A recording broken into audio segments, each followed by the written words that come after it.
We have started to work towards establishing Africa Command. Currently, the Pentagon divides responsibility for Africa operations among what they call Central Command, European Command, and Pacific Command. But an all-new Africa Command, also known as AFRICOM, was announced earlier this year as a way of uniting and integrating U.S. military operations across the continent.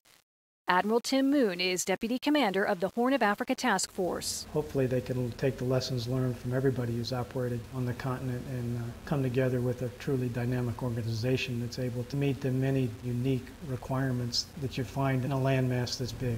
This is certainly the best view you're going to get all day. AFRICOM won't be fully operational until next year. In the meantime, Camp Lemonier is expanding. The actual camp's going to keep expanding almost to the water. The base commander, U.S. Navy Captain Bob Fahey, thinks this is a very good thing. I've been a lot of interesting places. I've been to Bosnia, Desert Storm, Haiti. This is without question the most rewarding thing I've ever done in the military. I had several people tell me, hey, I wanted to come here, I wanted to come to Africa, make a difference. That's very rewarding for everyone.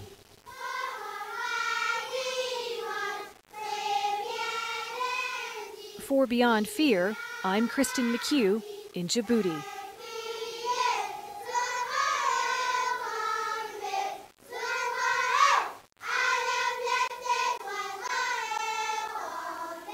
I'm not sure that this is the best use of our military. I think the best use of our military is to make places secure.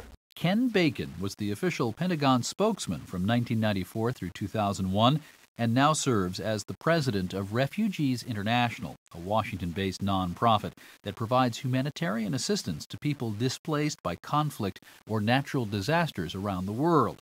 He believes existing non-governmental organizations, or NGOs, are better suited than the U.S. military to provide humanitarian assistance. If the U.S. believes that more wells need to be drilled in Djibouti, they can hire Oxfam, they can hire all sorts of NGOs to drill the wells, and they will do it, I guarantee you, for much less money than it will cost the U.S. military to do it. The worry is the U.S. sends a confusingly mixed message when the military delivers humanitarian aid. On a day-to-day basis, I don't think it makes sense to have soldiers with uniforms, carrying arms, perhaps driving around in armed Humvees delivering military aid, because it tends to confuse, in the eyes of the people receiving this, confuses humanitarian work with military protection. I literally thought I was in the twilight zone in my visits to the U.S. force, Camp Lemonier, because I was getting these wonderful briefings from very well-meaning U.S. military personnel who believed very strongly in the whole idea of building good, solid relations with communities as a means of getting their support for our longer-term counterterrorism interests. John Prendergast is senior advisor to the International Crisis Group. This one is an NGO with the stated aim of preventing conflict worldwide. Like Ken Bacon, he's got a problem with that work the military is doing in the Horn of Africa, but from a different angle. But at the same time, we were doing all this wonderful stuff for the last 2.5 years in the region.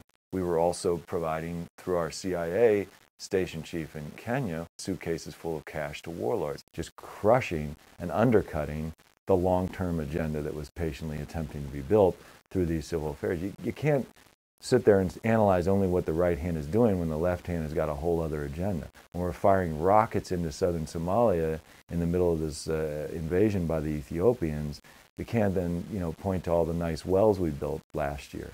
People don't care. They see the United States once again attacking a Muslim country, looking out for number one and its interest. And that's just what everybody feels. The cost probably is unjustifiable. And if every time we build up a head of steam doing some little good in the world, we then come in with the hammer and undercut it all, I frankly have to question the very basis of the strategy. You're listening to Beyond Fear, America's Role in an Uncertain World, from the Stanley Foundation and KQED Public Radio.